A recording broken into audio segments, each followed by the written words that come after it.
రఘురామకృష్ణరాజు ఎట్టకేలకు సాధించారా? సిట్టింగ్ స్థానం నుండే మళ్లీ బరిలోకి దిగబోతున్నారా? ఎన్నో తర్జన భర్జనల మీదట నర్సాపురం సీటు ఆయనకే దక్కిందా? అధికారికంగా ప్రకటన వెలువడడమే తరువాయా? ఇప్పుడివే ప్రశ్నలు ఆంధ్రప్రదేశ్ రాజకీయాల్లో హాట్ టాపిక్గా మారాయి. జగన్ తనకు సీటు రాకుండా చేశారని, నైతికంగా జగన్పై విజయం సాధించాలంటే నర్సాపురం నుండే బరిలోకి దిగాలని RRR ముందు నుండి చెబుతూ వస్తున్నారు. ఇక ఆయన మాటలను చంద్రబాబు కూడా ఆలోచనలో పడేసినట్లు ఉన్నాయి.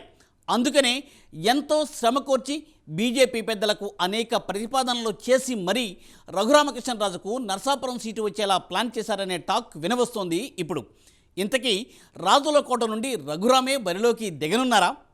మళ్ళీ అక్కడి నుండి గెలుపు జెండా ఎగరేయనున్నారా?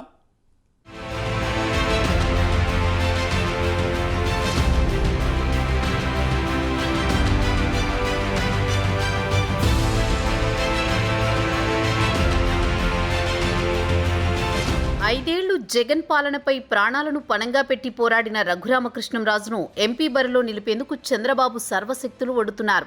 స్పేసే లేని చోట సీటు క్రియేట్ చేసేందుకు ప్రయత్నిస్తున్నారు. నర్సాపురం నుంచే బరిలోకి దించేందుకు బీజేపీ పెద్దలతో రకరకాల ప్రతిపాదనలపై చర్చిస్తున్నారు. చంద్రబాబు నివాసంలో జరిగిన సమావేశంలో 2-3 సీట్లపై చర్చలు జరిగాయి.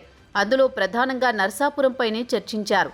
తుది నిర్ణయం ప్రకటించాల్సింది కేంద్ర పార్టీ కాబట్టి ప్రతిపాదనల్ని బీజేపీకి పంపించారు ఆ పార్టీ పరిశీలకులు. అందరూ అంగీకరించినందున ప్రకటన లాంఛనమేనని అనుకుంటున్నారు.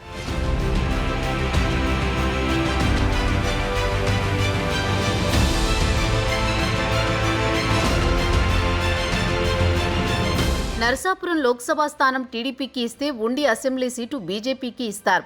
నర్సాపురం అభ్యర్థి శ్రీనివాసవర్మకు ఉండి అసెంబ్లీకి పోటీ చేసే ఛాన్స్ ఇస్తారు.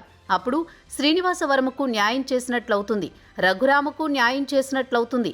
నిజానికి ఉండి టీడీపీకి కంచుకోట అయినా రఘురామ కోసం బీజేపీకి ఇవ్వాలని టీడీపీ నిర్ణయించుకుంది. ఈ ప్రతిపాదనపై బీజేపీ హైకమాండ్ స్పందన పాజిటివ్గా వస్తే మిగిలిన సమస్యలన్నీ టీడీపీ పడనుంది. ఉండిలో ఇప్పటికే సిట్టింగ్ ఎమ్మెల్యేతో పాటు మాజీ ఎమ్మెల్యే వేటూరి శివరామరాజును బుజ్జగించాల్సి ఉంది. బీజేపీ ప్రధానంగా లోక్సభ సీట్లపైనే దృష్టి పెట్టింది. అలాంటప్పుడు ఖచ్చితంగా గెలుస్తారని భావిస్తున్న నర్సాపురాన్ని వదులుకుంటుందా అన్నది కూడా సందేహమే.